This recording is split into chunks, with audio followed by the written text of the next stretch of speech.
യഹോവ എൻ്റെ വെളിച്ചവും എൻ്റെ രക്ഷയും. സങ്കീർത്തനം 27:1.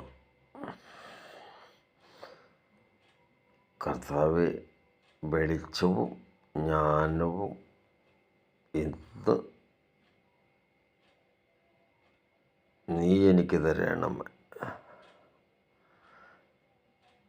ഇന്ന് ഞാൻ ജ്ഞാനത്തോടെ കരുണയോടെ സംസാരിക്കുവാൻ സമാധാനവും കൃപയും നൽകണമേ. കർത്താവേ,